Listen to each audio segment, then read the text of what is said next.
think we're ready to get started.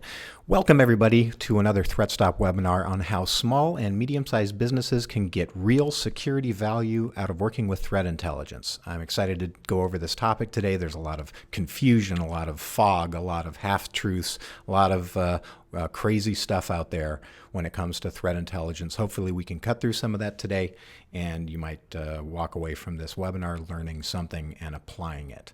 Let's go ahead and get started. I am Joe Dahlquist. I head up the product team here at ThreatSTOP. We are a SaaS security solution provider with a great team of founders. We're located in Carlsbad, California. We have lots of happy customers. We've won a few awards, and I'm excited to be with you here today. Things that we're going to cover in today's webinar, defining threat intelligence. What is it, and what's in it for you if you work with it? We're going to go over working with threat intelligence the wrong way and definitely the right way. We've got a 3-step recipe for threat intelligence value, or obtaining threat intelligence value, that we're going to share with you. And we're going to go over how to succeed using it and measure that success, as well as help you out with some resources and point you in the direction to get started doing this. And it doesn't even have to cost you lots of money. Let's dive right in. Defining threat intelligence is tough. It can be confusing. There's a lot of information out there. Some of it is marketing blah blah. Some of it is great technical information. The truth is usually somewhere in between the two. Is it a fad? Is it the wave of the future? I don't know. Let's find out and see what we learn about threat intelligence together here. It might be an exciting new topic. In fact, most people think that threat intelligence is super next generation, right up there with artificial intelligence and machine learning and lots of new cool buzzy stuff. But in many cases, working with threat intelligence and applying it in security is some of the same moves and the same processes and the same workflows that we've been doing for a long time. Yeah, there's a lot of that kind of esoteric, wild threat intelligence stuff out there. I'm not going to go into it. I advise small and medium-sized businesses also not to go down the rabbit holes of esoteric threat intelligence stuff. Do it at home as a hobby. Enjoy it. Have fun with it if it's interesting. But doing the deep esoteric stuff as a small and medium-sized business means you have fewer resources, fewer hours in the day to dedicate to the stuff that can actually get you meaningful security results. We want simple, effective use cases for threat intelligence, ones that are important to our security bottom lines.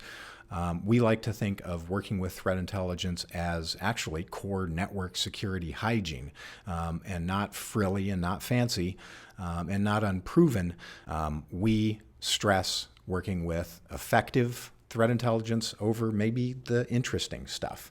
That's not to say don't read the interesting stuff, but choose carefully where you spend your time. When you build a good threat intelligence program at an organization, it can purr like a machine and get you some really stellar results.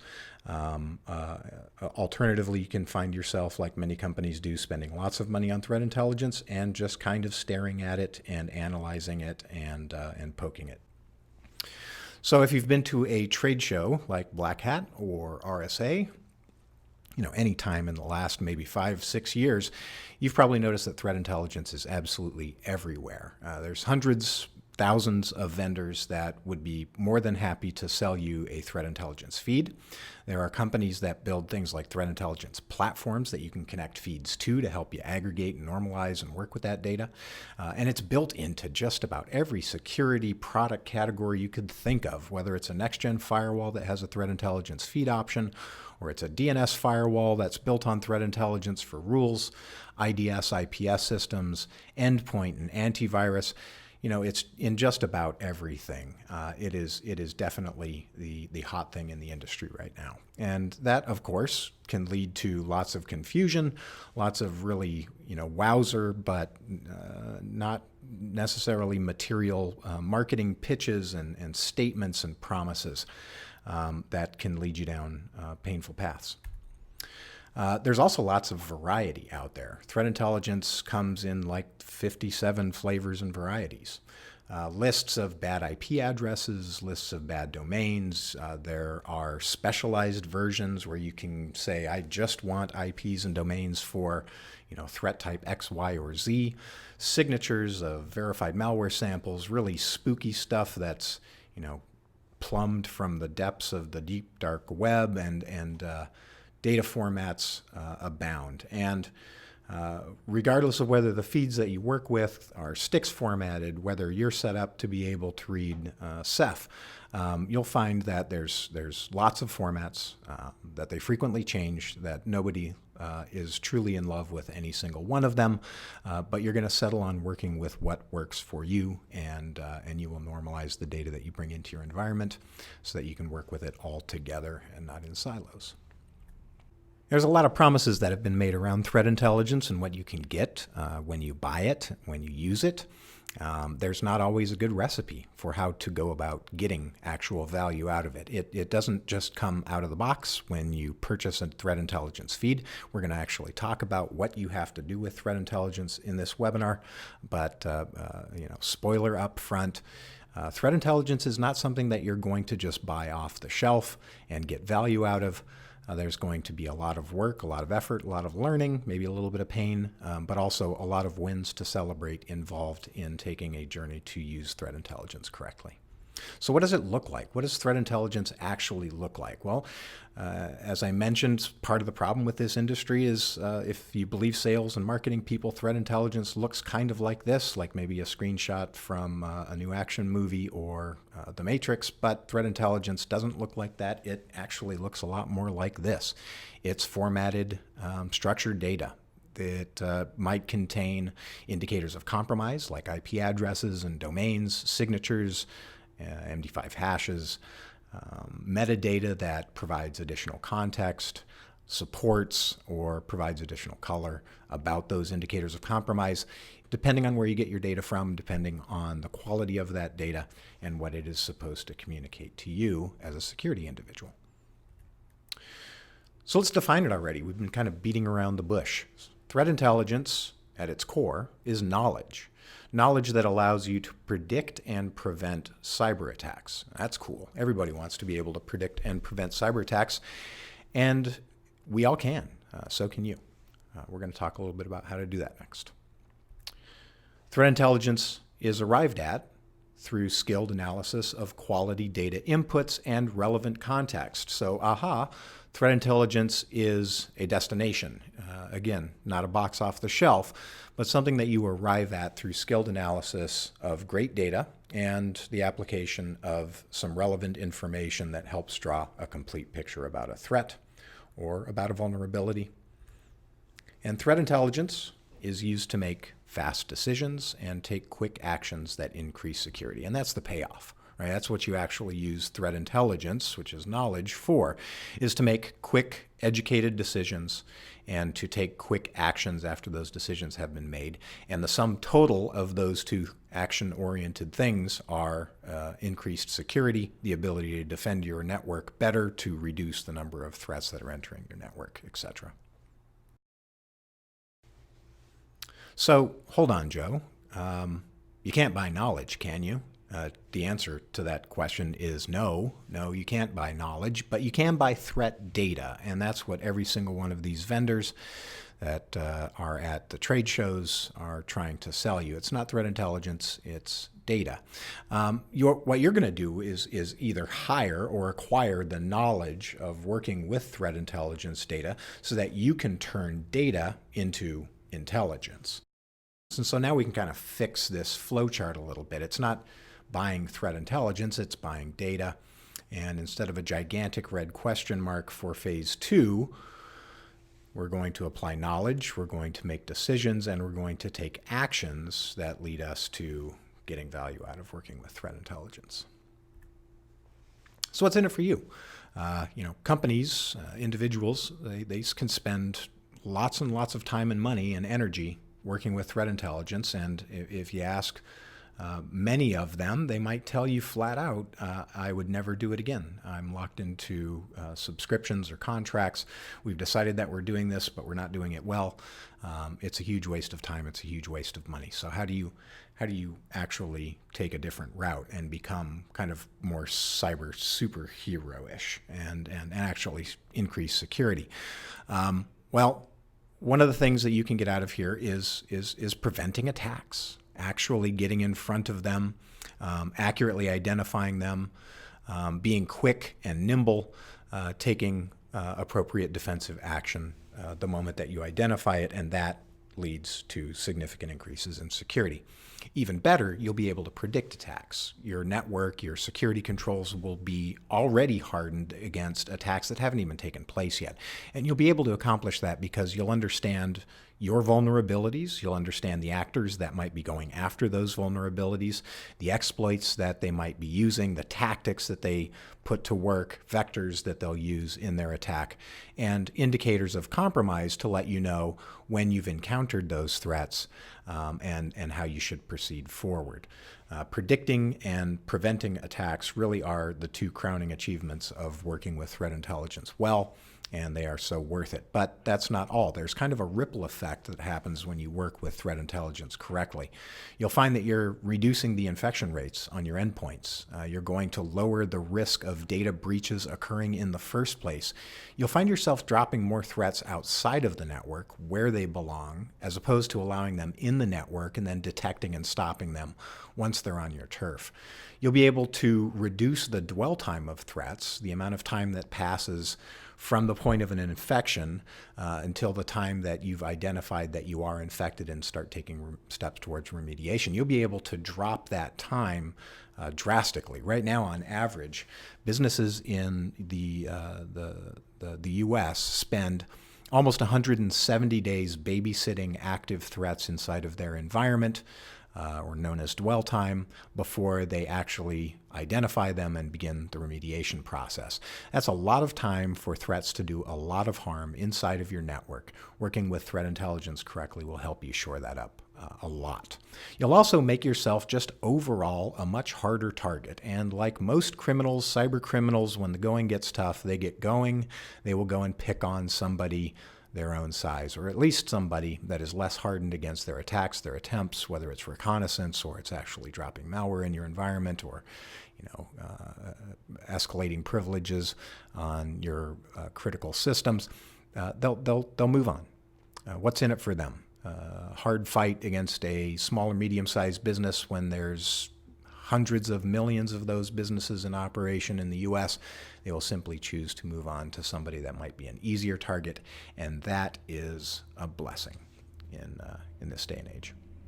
All right, so what else is in it for you? Well, there's no silver bullets in security.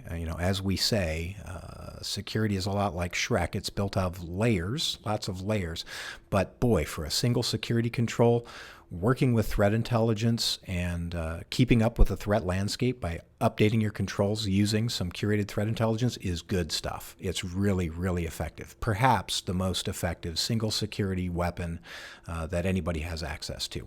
Because this is about reducing threats and risk. And for small and medium-sized businesses, one of the biggest risks isn't getting hit by some advanced persistent threat. It's not being preyed on by a nation-state actor. It is not a zero-day being used in some custom bespoke malware kit against you. It's getting owned by the easy stuff. And it happens absolutely every single day all over the world. Small and medium-sized businesses falling victim to attacks where the indicators of compromise, the IP addresses used, the domains that were used, the signatures, they're all well known. These aren't new or novel things. This is commodity level attacks that trip up small and medium-sized businesses every day. And if you can get rid of that, you get rid of a huge amount of noise, a huge amount of disruption. It allows you to focus the finite resources and time that you do have on the really hard stuff, especially the stuff that only humans can do.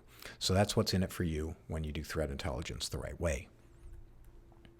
So working with TI, or threat intelligence, is super easy to get wrong and really difficult to get right. We're going to break it down into bits and pieces, but first we're going to look at how you can do it wrong and how you can do it right with a couple of examples of companies that we've come in contact with. Let's go through a couple of them right now and see what those look like. So first up, Acme Corporation. This was a medium-sized business that we talked to. They had 2 full-time internet security people, or IT security folks. Their annual security budget was about $140,000 per year when we spoke with them.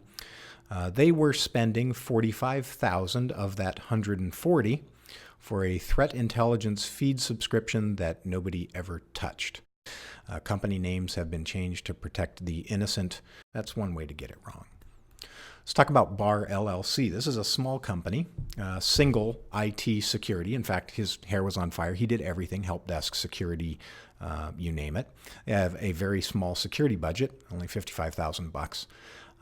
But the security guy at Bar LLC was spending nothing acquiring a whole bunch of open source TI feeds. He liked to play with it and do data visualization, but he really never did anything with it. He never got the payoff from it.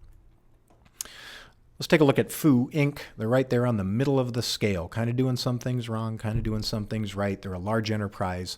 They have a large security team with 27 dedicated individuals and over a $4 million security budget alone. Not an IT budget, just a security budget. They're spending $400,000 a year for a full threat intelligence program that includes feeds, that includes a threat intelligence platform. However, the only use for that threat intelligence program and the data and its output was for compliance reporting purposes. The SOC team, the security team, never even got to pull the feeds or work with the data or see it. That's not a great way to use threat intelligence. Next up, Alpha Inc. They're a little further up on the scale. A medium-sized business with 4-time security people, and a fairly decent-sized budget for the size of organization that they were. They're in technology, $375,000 a year. Now, they were spending $120K of that for a tip and some paid and free data feeds, and all they were using it for was to do data enrichment in their SIM-SEM environment, and also to do a little bit of enrichment for their IDS system as snort rules. They were manually updating those snort rules on their IDS boxes, and their SIM was set to alert them when matches between incoming log files and any of the IPs or indicators in their threat intelligence feeds were detected. And so they were getting some good value out of it, but for the amount of money that they were spending, they really wanted to try and find other ways to get more value. Let's take a look at Beta Corp. Beta Corp is a medium-sized business, 6-man team, or 6 men and women. Security budget of over $630,000 a year, and they were spending $85,000 a year for paid and free threat intelligence data. Now, they also were enriching SIM event information, but they also took a curated subset of that and they were manually adding it to the access control lists in their firewalls and in their routers. And by doing so, they were able to block a good number of threats that they otherwise would have been victimized by. And for a small amount of manual effort in logging into the firewall admin, opening up the ACL list, adding some, committing those changes, logging out, they were actually getting some real security value out of it. It was just a lot of hard work, and with anything manual, a lot of area for things to go wrong there. Last but not least, Delta LLC, another small business. There was one individual working at Delta, providing security for the whole group. He had a very, very small budget, really no other resources, contract or otherwise. But boy, did he have a great threat intelligence program put together, spending absolutely nothing for 6 of his favorite open source TI feeds. He arrived at those by way of analysis, looking at the data, comparing it in some ways that we'll talk about in a moment. He wrote a simple automation script for his firewall to be able to automatically upload the result of his curated open source feeds as firewall rules. He was also using domains and IPs in a bind DNS server that he ran on-prem there. He was able to basically block anything and everything inbound and outbound over DNS and TCP/IP going through those two devices. And he was reviewing the results of that in the form of event logs daily, looking for potential false positives, looking for interesting or anomalous activity, and then following up on a daily basis. Delta LLC, home run, hit it out of the park, spending virtually nothing and getting a whole lot of value, and not doing it all in backbreaking manner, writing scripts and automating parts of that. Good job, Delta.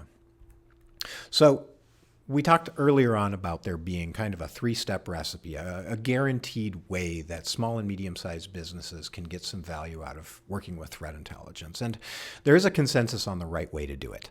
You'll find that industry analysts and experts, whether it's Gartner or it's thought leaders within this industry, all kind of agree that there are a couple of things that every organization needs to do it, quote unquote, the right way and to get some value out of it. And what's beautiful about this is it doesn't require enterprise this or that. It doesn't require gigantic price tag bearing products. It doesn't require that you have a team of analysts. In fact, you don't even have to have done any InfoSec analysis work in the past to be able to do this well yourself. Success is actually quantifiable. It goes beyond just that feeling of, yeah, I think it's kind of working. You'll be able to measure it. And although it might not cost money, it isn't free. Nothing good ever is. You're going to work for it. You're going to have to learn some things, but you're going to get some great results working with threat intelligence. Step one of the three-step recipe for how any company, but especially small and medium-sized businesses, can get value out of working with threat intelligence. Step one, acquire the right data. You're not going to get anywhere if you don't have some threat data. That's kind of a prerequisite. There's a lot of options. Open source feeds, most of those, many of those, all of those, they're not going to cost you a thing. Now, the quality of those are going to be highly variable. You're going to want to investigate the open source feeds that are relevant to you, your company, the industry that you're in, your customers, how you do business. But you will review those open source feeds and you're going to select some. And you're going to start either receiving pushed data updates, or you're going to start pulling that data from those open sources. And you're going to want to also review some commercial feeds, especially ones that are highly reviewed, highly rated, and very affordable. Now, the price of commercial threat intelligence feeds has come down on average over the last few years, but it can still be pretty expensive. And a single source feed can run organizations anywhere from low tens of thousands of dollars all the way up into hundreds of thousands of dollars, depending on who the vendor is and what that data comprises. But you'll want to look at commercial feeds, especially to plug gaps, especially to achieve specific goals that you have. As an example, maybe your goal is to reduce a certain threat type from attacking your organization. Well, maybe specialized paid feeds for that threat type are in order to be able to accomplish those goals. You'll only know that when you perform some analysis and some experiments. Also, look at end user data. Your environment generates an amazing amount of data every day. Endpoint logs, firewall logs, all the alerting and monitoring mechanisms that you have in your environment. All of that data is going to be very useful as context that you will check your threat data against, and you're going to need to be able to access that regularly and quickly. So make sure you have those systems in place.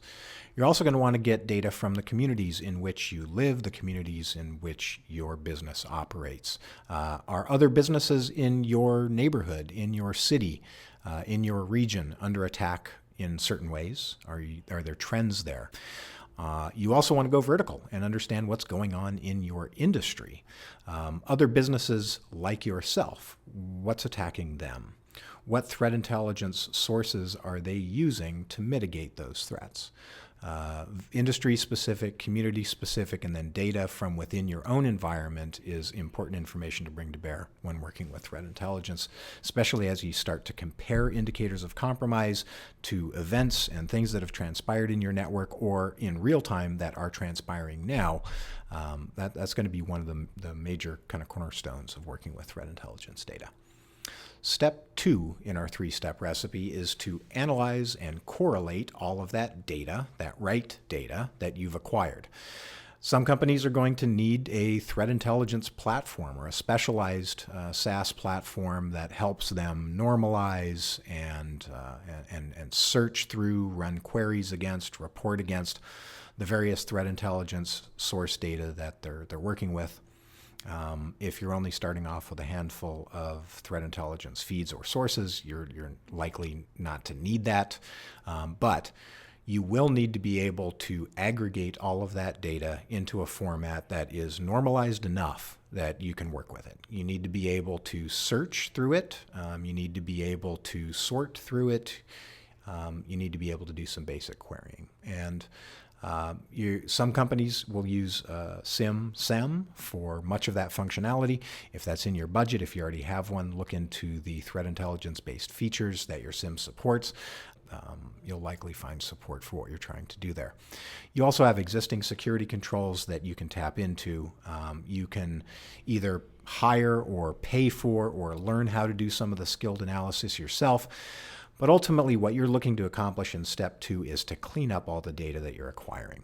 You want to get rid of garbage, records that are malformed, domains that don't have a top-level domain attached to them, things that are obvious false positives. I would highly recommend getting a source of top sites data like Umbrella provides, like Alexa used to provide, and comparing lists of top site domains and IPs to the threat intelligence data that you're receiving. Obviously, you don't want to be blocking major false positives. That causes the help desk phone to ring off the hook.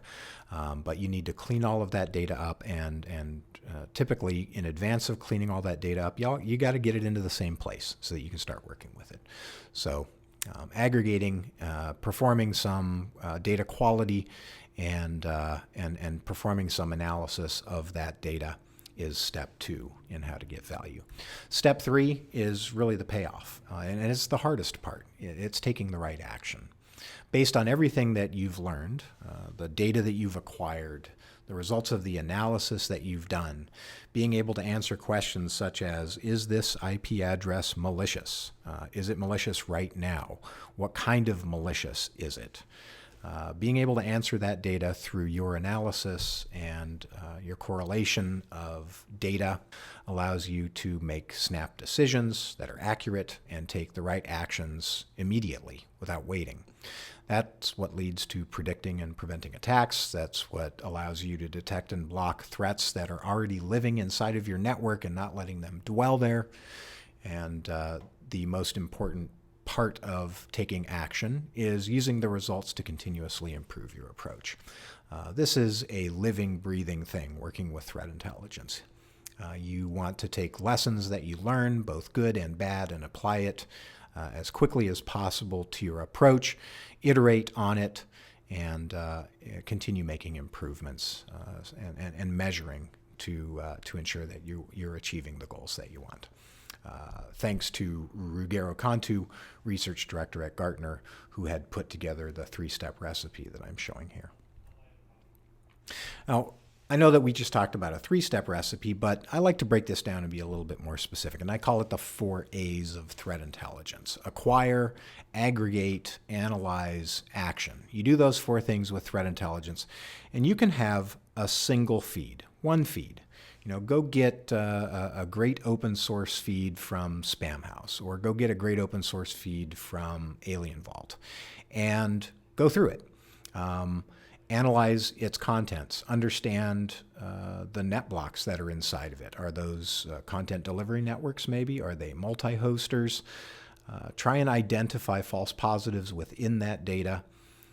Arrive at a nice, clean, curated set of IP addresses from that source, and update your firewall rules with it. Go and take the action that's actually going to increase security and has the potential of stopping threats from that moment forward. And see what happens. See if you start to catch some of those IP connections, whether it's an inbound attempt or an outbound attempt. That by simply doing that thing, by just going and updating the firewall rules with the result of one pull of open source data, you will have achieved the hardest part of working with threat intelligence, and the point in which companies of all sizes, whether it's really teeny, single-person security teams or gigantic Fortune 500 companies, it's where companies all fail. It's where they stumble and they struggle. It's how you actually get the value. You see far too many companies that do all the other things. They spend lots of money to acquire data. They aggregate it all in expensive platforms. They analyze it to death, and they never do anything about it.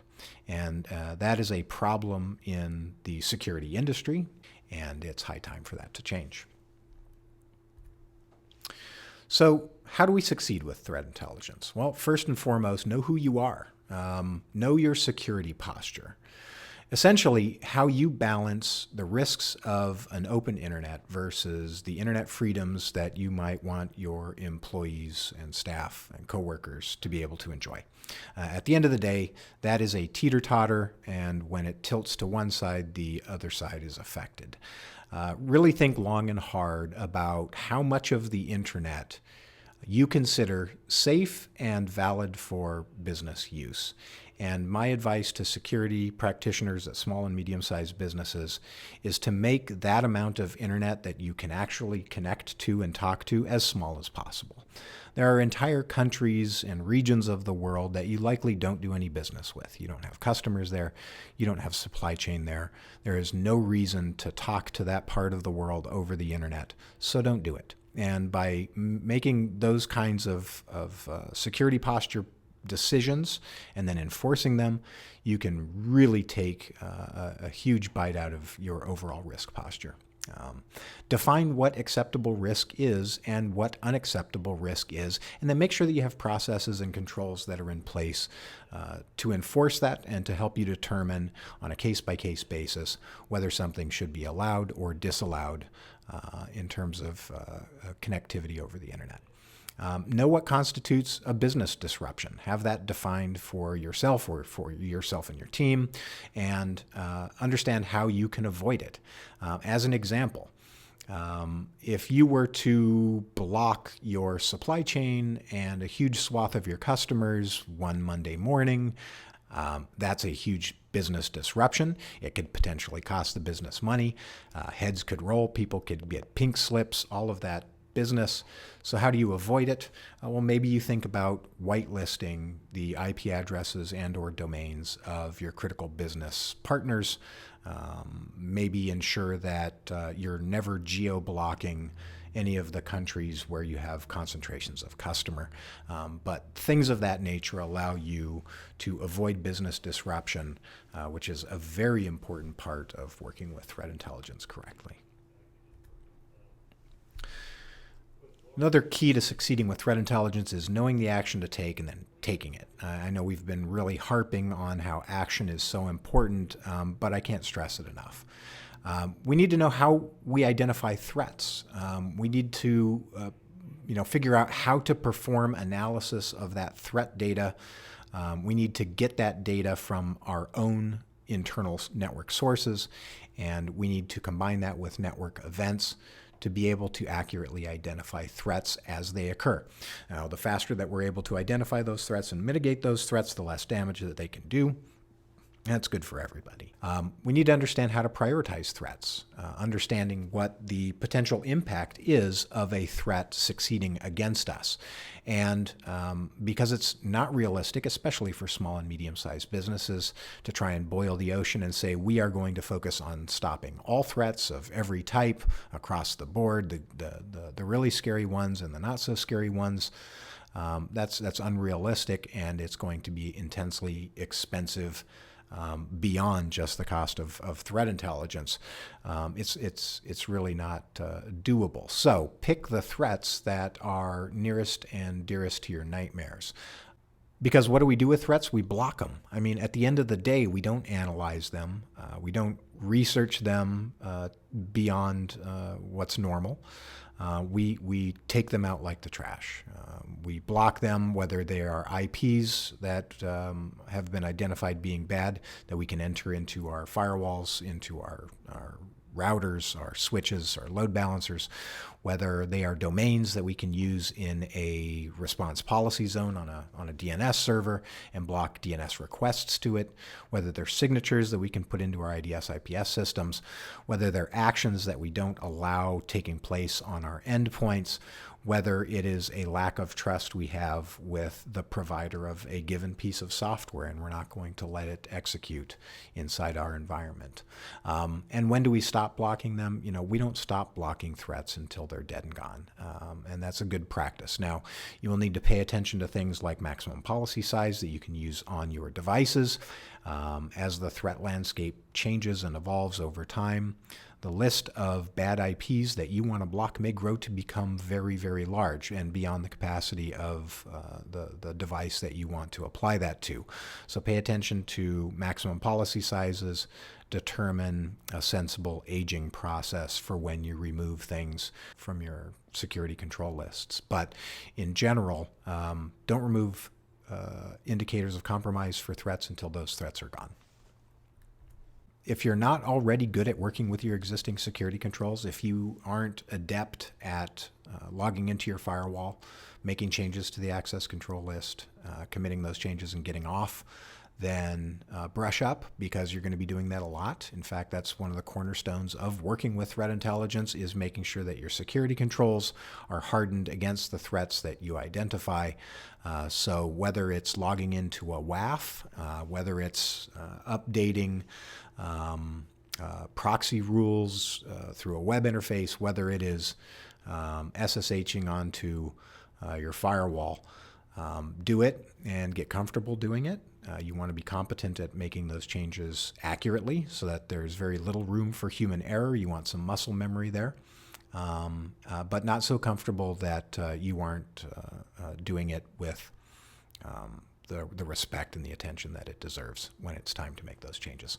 Also, know what to do when security happens. You should have decision trees. You should have flow charts. You should know that when a ransomware attack occurs, when you find that the organization is under heavy phishing attacks, you should have a game plan in place to help you expedite making the decisions and taking the actions that are necessary when those eventualities occur. At a minimum for the likely scenarios and the worst case ones. Assign roles and responsibilities.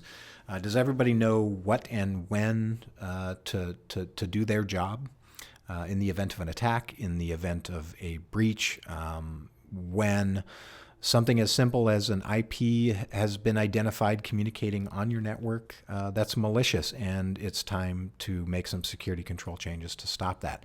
Everybody needs to know what their role and responsibility is if they're in the security functional department, and that extends to things like while everyone is sleeping or while the primary responsible person is on vacation. So have plans there for that stuff. We hear a lot that people say, hey, look, Joe, I'm a small and medium-sized business. I can't afford some big expensive firewall.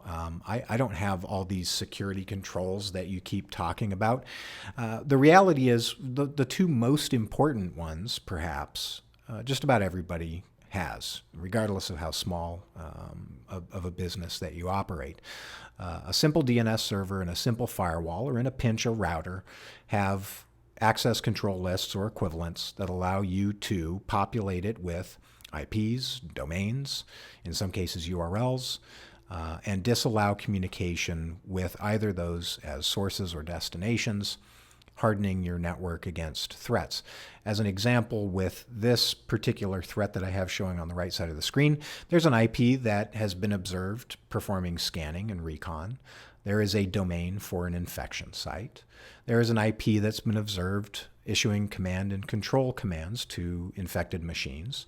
And there is an IP for a known exfiltration server where secrets and customer information is stolen and exfiltrated too. By simply having those 3 IP addresses and that particular domain in my DNS server and my firewall, I would be completely blocking not only this threat, but this threat actor and the infrastructure that he's using to try and deliver that particular attack to me. That is incredibly powerful. That can be done for lots of different threat actors and their infrastructure. And because threat actors typically don't just have one threat that they use, they don't just try one campaign with malware and then never try it again. They stand up their infrastructure, they attack you with different tools over time. This is a great way to use threat intelligence to be able to predict attacks that haven't happened yet, be already blocking that criminal infrastructure, disallow communication with anything that comes from that attacker and his infrastructure, and likely block a new threat while everybody else is being taken down by it, unfortunately. This isn't something that always requires you to do things by hand.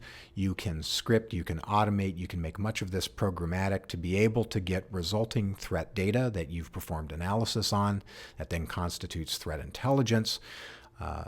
Perform some automation that turns that into active firewall rules, that turns that into an updated response policy zone or a set of DNS policies on Windows Server, and automatically be blocking the result of ongoing real-time analysis in the threat intelligence data that you're receiving from your sources. And that protects every device in your environment, whether it's an IoT device, whether it's a laptop, a workstation, a mobile device, network devices themselves, servers and databases. Everything needs to talk to the internet through DNS servers and through firewalls. By putting some filtering there using high-quality threat intelligence, you will be astounded at how much of a reduction you have in threats, in your overall risk profile, and you'll be able to start proving it. Let's chat about that. Measuring success. Seriously, logs or it didn't happen, and that's where you're going to find a lot of the evidence for being able to prove out that the work that you're doing with threat intelligence is paying off dividends in security. Make them searchable, make them discoverable. Be able to identify all of the block events, all of the deny events in your environment. Anywhere that you have started to instrument threat intelligence, you will want logging. You will want to be able to review those on a regular basis, look for anomalies, etc. You're going to want to stay up to speed, know what your ongoing weak spots are, try and reinforce them. For most, it's things like boring patching. For others, it's not having enough hours in the day to work. For others, it will be not really knowing what threats they might be vulnerable to, or even where to find that information out. Know the threat landscape. Try and get close to it. Reading current materials, whether it's joining forums, whether it's joining trust groups, whether it's spending a couple of minutes reading darkreading.com. Try and stay close to the threat landscape so that when you hear about new threats, when you hear about campaigns that are succeeding, when you hear about the new wave of malware that's sweeping the country, you'll be one step ahead of everything. Also, track false positives. That's a body of ongoing work that's required when working with threat intelligence to make sure that you're not a disruption, that your use of threat intelligence and the ongoing management of security controls isn't getting in the way of your company making money, doing business, communicating with customers. It also helps inform you about where the weak points are in your data sources themselves. Maybe most critical here, have a plan going in and set up reasonable goals. Reasonable goals, like I mentioned, are not boiling the ocean. It's something far more tactical, like reducing phishing threats or protecting high-value assets in the environment from ransomware attacks. And then celebrate what works, but also identify and fix what goes wrong. When you work with threat intelligence on a daily basis, it's a machine. It's a machine that needs attention and it needs some tuning. You need to keep wrenching on it and continually improving that process. It's not going to be perfect when you start. There will always be opportunities to improve it, but getting started, collecting some threat data, analyzing that threat data, making some decisions based on that threat data, and then taking action on it to actually enforce and reduce the number of threats in your environment. It's a huge payoff, and it'll only get easier as you continue to do it. You know, there is a lot of help and resources out there for people that want to get started working with threat intelligence, but maybe don't have a lot of budget to work with, or that aren't ready to start spending their budget yet before they know if they can actually do this successfully. So go get some good threat data on the cheap. Start with the Department of Homeland Security. The FBI also runs InfraGard. You can create a free account there and get access to their great tools. We've got the abuse.ch ransomware tracker link here. That's a great source of data. Spamhaus has a number of non-paid, completely free sources that they're willing to set you up with. If you're looking for one of those great top sites or a list of the most popular sites out there that you can use as the basis for some whitelisting decisions, Cisco provides, or specifically Cisco Umbrella provides a great one that they host at the URL that I have on this page here. And our own blog. In fact, we just wrapped up a 5-part series on free threat intelligence and security research tools that you should check out. It's great for small and medium-sized businesses to get all the help that they can get, especially when there's no price tags attached. I wanted to say for just a few moments that ThreatSTOP can also help you with all of this. In fact, it's what we do. Our platform aggregates threat intelligence data, curates it, and allows customers to build custom policies out of it. We have integrations with leading firewall and DNS server vendors, and it includes some great web-based reporting and security research tools, and we've made it very affordable for small and medium-sized businesses. We consume, on behalf of our customers, over 850 feeds. We clean it all up using humans and machines. We integrate with everything that you already own. It automatically updates all of the policies on your devices and then provides you some great reporting to show you the threats that have been blocked and allows you to do some more research. If you find that working with threat intelligence just isn't working for you, by all means, please reach out and we'd be happy to see if we can help. I'd like to thank everybody for attending today. I hope you learned something from the webinar and that it was a good use of time. Feel free to reach out to me at my email address. It's here on the screen. If you're interested in learning anything more about ThreatSTOP, what we might be able to do for you, please contact us and visit our website at www.threatstop.com. And we'll go ahead and open it up for some questions that we'll either respond to now or by way of email. Thanks, everybody. Take care.